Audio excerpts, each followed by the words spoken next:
ہمارے ساتھ نفس لگا ہوا ہے، نفس اور شیطان۔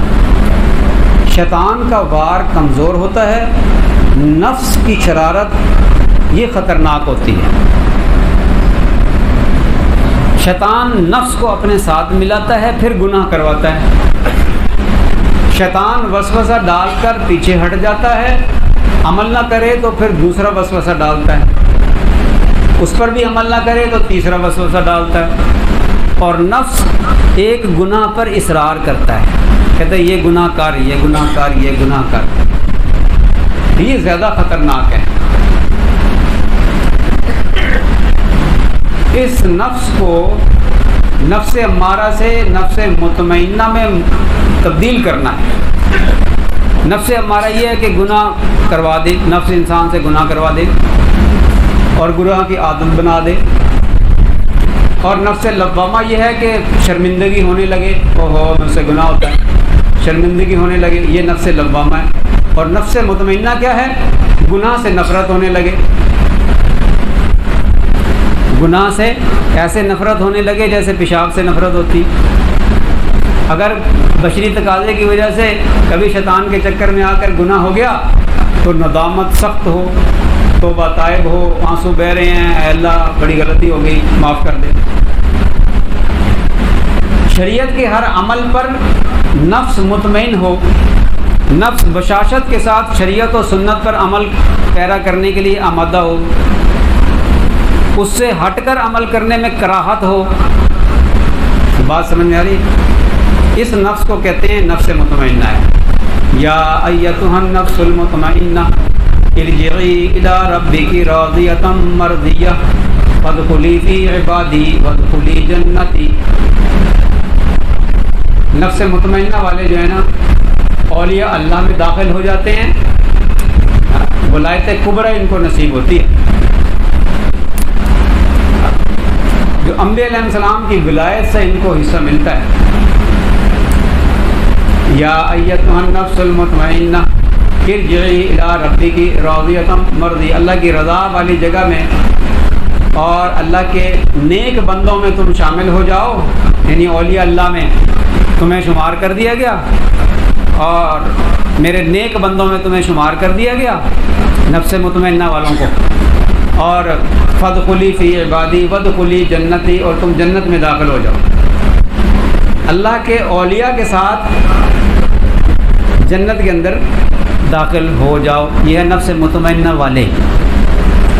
جن کو نفس مطمئنہ نصیب ہو جاتا ہے وہ اپنی خواہش نفس کو نبی کریم صلی اللہ علیہ وسلم کی لائی ہوئی شریعت کے تابع کر لیتے ہیں۔ غور سے سننا میری بات، یہ دو باتیں میں نے آپ سے کرنی تھی، یہ دوسری بات چل رہی ہے۔ ان کی یہ لوگ اب اپنی خواہش نفس کے ساتھ کچھ نہیں کرتے، یہ اللہ کی رضا کے لیے، اللہ کو خوش کرنے کے لیے دنیا کے اندر مختلف کام سنت کے مطابق کرتے ہیں، اللہ کی رضا مندی کے لیے، نہ کہ اپنی خواہش کے لیے۔ میں اس میں آپ کو دو باتیں سناتا ہوں۔ ایک تو قصہ وہ بڑا مشہور ہے، آپ سنتے رہنا، فضائل اعمال میں بھی آپ نے سنا یا فضائل صدقات میں ہے شاید۔ وہ ایک شخص تھا، اس نے جانا تھا ہندوستان میں، عدالت میں کیس تھا، تو راستے میں جمنا پڑتی تھی، دریا جمنا، تو اس میں طغیانی آئی ہوئی تھی۔ تو یہ بڑا پریشان ہوا کہ میں وقت مقررہ پر پہنچ نہیں سکوں گا، تو کیا کروں؟ کسی نے کہا کہ وہ قریبی ایک بزرگ رہتے ہیں، ان کے پاس چلے جاؤ اور ان کو بتاؤ کہ وہ کچھ حل نکال دیں تمہارے لیے۔ تو اول تو وہ بڑے ڈانٹ ڈپٹ کریں گے، یہ بزرگ بہت سارے بزرگ نا اس طرح کے جلالی بڑے ہوتے ہیں، ہم نے بڑے بڑے بزرگوں کو نا بڑا جلال دیکھا ہے۔ حاجی عبدالوہاب صاحب رحمۃ اللہ علیہ بڑے جلالی تھے، حاجی مشتاق صاحب رحمۃ اللہ علیہ بڑے جلالی تھے، ان کا جلال تو بس کوئی بہت مشکل تھا، مقیمین کے لیے ایسی تیسی ہوئی رہتی تھی ہر وقت۔ ہمارے حضرت مرشد عالم رحمۃ اللہ علیہ بڑے جلالی تھے، مولانا الیاس صاحب رحمۃ اللہ علیہ بڑے جلالی تھے، ہاں جی، اور اوپر چلے جائیں تو سیدنا عمر فاروق رضی اللہ تعالیٰ عنہ بڑے جلالی تھے. بڑے بڑے بزرگ جو ہیں بڑے جلالی گزرے ہیں. جمال والے بھی ہیں, حضرت صدیق اکبر رضی اللہ تعالیٰ عنہ جمال والے تھے, لیکن جب جلال آتا تھا نا تو حضرت عمر رضی اللہ تعالیٰ عنہ کے بھی سینے پہ مکہ مارتے تھے.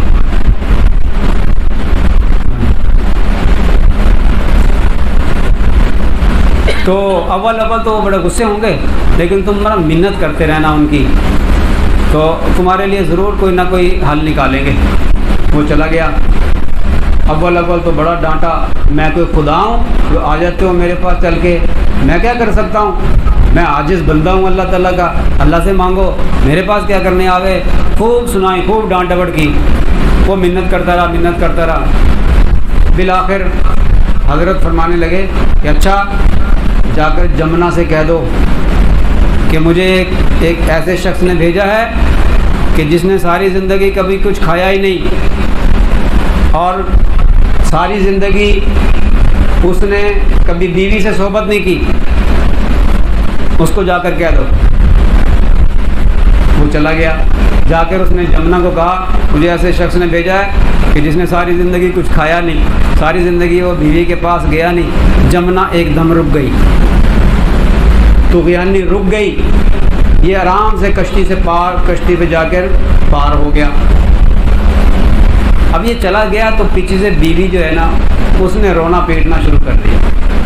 تو نے مجھے ذلیل کر دیا, خود تو کھا کے سنڈا ہو گیا ہے, اور میرے اوپر تو نے تہمت لگا دی. یہ جو بچوں کی اتنی فوج پھر رہی ہے, کیا یہ ساری بچوں یہ حرام کی ہے جو تو نے کہہ دیا کہ میں بیوی کے پاس کبھی نہیں گیا, میرے اوپر تہمت لگا دی تو نے. تو بزرگ فرمانے لگے اللہ کی بندی تیرے ساتھ اس کا کوئی تعلق نہیں ہے. جب میں ان بچوں کو اپنا بچہ کہتا ہوں, اپنے بچے کہتا ہوں, تو تجھے کیا تکلیف ہے, تو کیوں بولتی ہے, تو کیوں افسوس فکر کرتی ہے. خیر وہ تو بول بال کے چپ ہو گئی, اور وہ آرام سے پار ہو گیا. بعد میں آ کر اس نے پوچھا, یا لوگوں نے پوچھا یا اسی نے آ کر پوچھا کہ حضرت یہ ماجرا کیا ہے, یہ راز کیا ہے, راز کی بات تو بتائیں, یہ کیا راز کی بات ہے. فرمانے لگے کہ دیکھو میں نے یہ جو بات کہی ہے نا کہ میں کچھ کھاتا پیتا نہیں ہوں, اس کا مطلب یہ ہے کہ میں جب بھی کھاتا ہوں اللہ تعالیٰ کا حکم سمجھ کے اللہ کی رضامندی کے لیے سنت کی نیت سے کھاتا ہوں. یہ دین ہے, دنیا نہیں ہے. میں نے اپنے نفس کو مغلوب کیا ہوا ہے شریعت و سنت کے, میں اللہ کی رضامندی کے لیے کھاتا پیتا ہوں. اور تیرے پاس جو میں جاتا ہوں میں ہمیشہ تیرا حق ادا کرنے کی نیت سے جاتا ہوں, اپنی خواہش نفس کے لیے نہیں جاتا. یہ مطلب تھا بات کا. ہاں تو نے بات کا بتنگڑ بنا دیا. حدیث شریف میں ہے البرکہ مال اکابر, برکت اللہ نے ہمارے اکابر کے ساتھ جوڑی ہے. بزرگوں کے تذکرے میں برکت ہے, اس سے دلچسپی بھی ہوتی ہے اور بات سمجھ میں بھی اچھی طرح آ جاتی ہے. حضرت عروۃ الوثقی, یہ حضرت خواجہ معصوم رحمۃ اللہ علیہ کا لقب ہے. حضرت خواجہ معصوم رحمۃ اللہ علیہ حضرت مجدد الفسانی رحمۃ اللہ علیہ کے فرزند اور جانشین تھے. مقام قیومیت پر فائز تھے. دنیا میں ایک ہوتا ہے قطب الارشاد, قطب الاقطاب, اس کو کوئی بھی نام دے لیں, جو بھی دیتے ہیں مشائخ بزرگ, تو ایک ہوتا ہے مقام قیومیت پہ فائز. سارے اولیاء دنیا بھر کے اس کے ماتحت ہوتے ہیں. حضرت خواجہ معصوم رحمۃ اللہ علیہ اس مقام پر فائز تھے.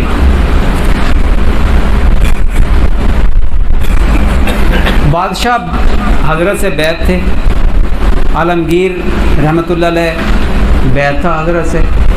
ازبکستان یہ سارا علاقہ جو ماور النہر کا علاقہ ہے, یہ سارے علاقے کے بادشاہ حضرت سے بیعت تھے.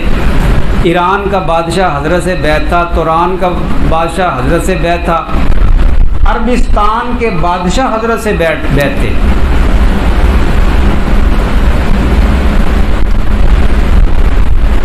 عالمگیر زیارت کے لیے آیا ہوا تھا.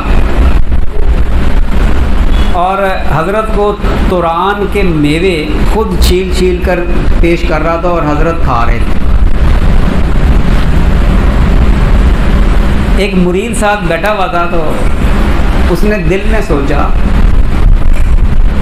کہ حضرت تو ولایت کے اعلیٰ مقام پہ ہیں، ان کو ان میووں کی کیا حاجت؟ اگر حضرت یہ میوے مجھے دے دیں نا کھانے کے لیے تو بادشاہ کی نظر میں میری کچھ عزت بن جائے گی۔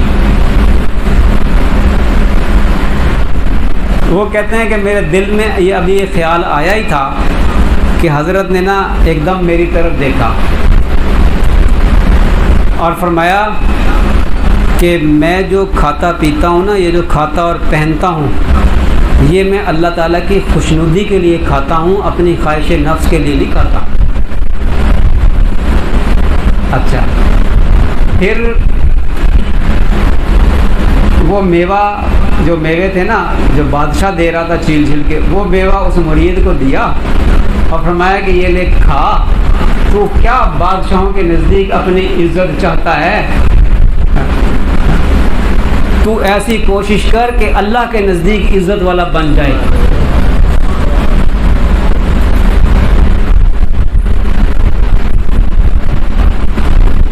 جی ہاں جی ہاں، یہ اللہ والے کھاتے پیتے تو نظر آ رہے ہوتے ہیں نا کہ جی بڑا میووں والا اور جناب کشتوں والا دودھ پی رہے ہیں حضرت صاحب۔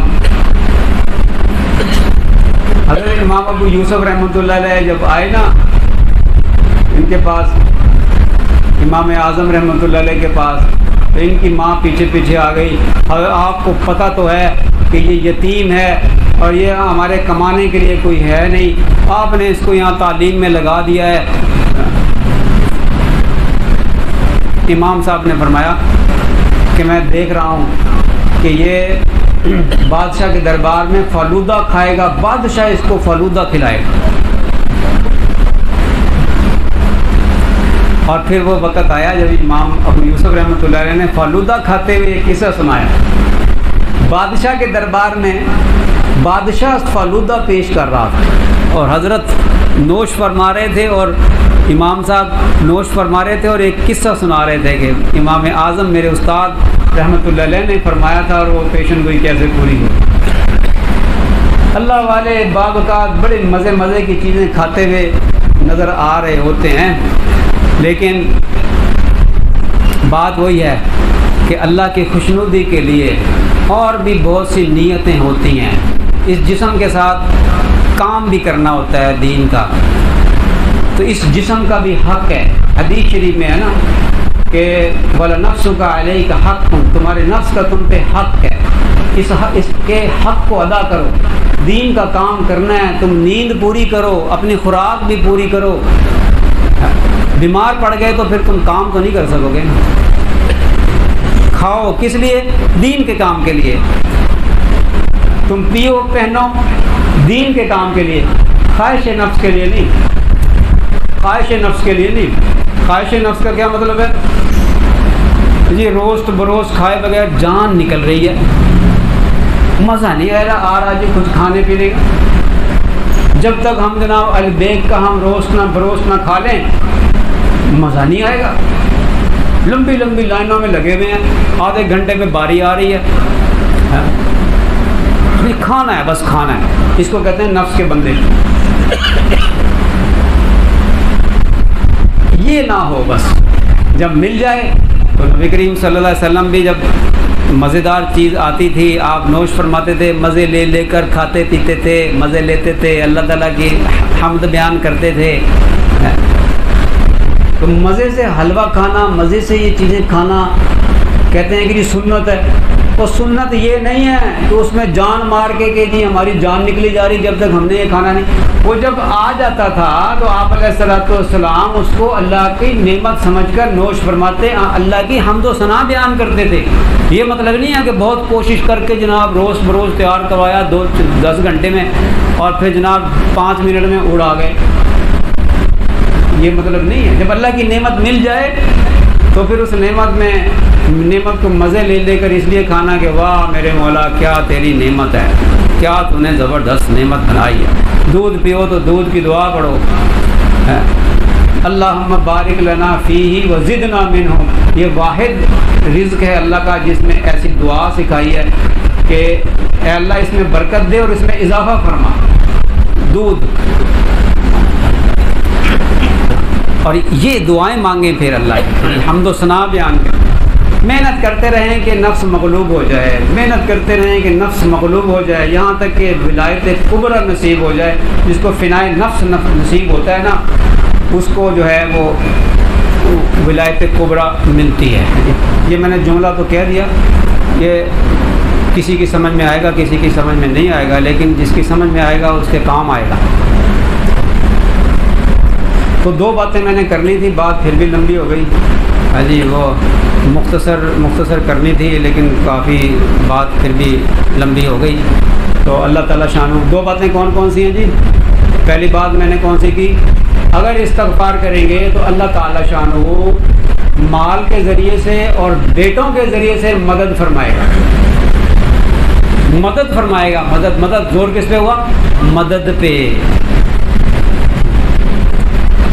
اور دوسری بات کون سی کی؟ خواہش نفس کو مغلوب کرنا ہے، شریعت و سنت کو غالب کرنا ہے، یہاں تک کہ ہمارا کھانا پینا پہننا وہ اللہ کی خوشنودی کے لیے ہو، نہ کہ اپنی خواہش نفس کے لیے۔ ٹھیک ہے، یہ دو باتیں میں نے عرض کی ہیں۔ یہ دوسری بات کے لیے بڑی محنت کرنے کی ضرورت ہے، تھوڑی سی محنت سے اس مقام کو انسان نہیں پہنچتا، بڑی محنت کی ضرورت ہے، تھوڑے لوگ پہنچتے ہیں اس مقام کو۔ لیکن اللہ سے مانگیں گے تو اللہ ضرور دے گا، یہ نہیں ہو سکتا کہ مانگیں اور نہ ملے۔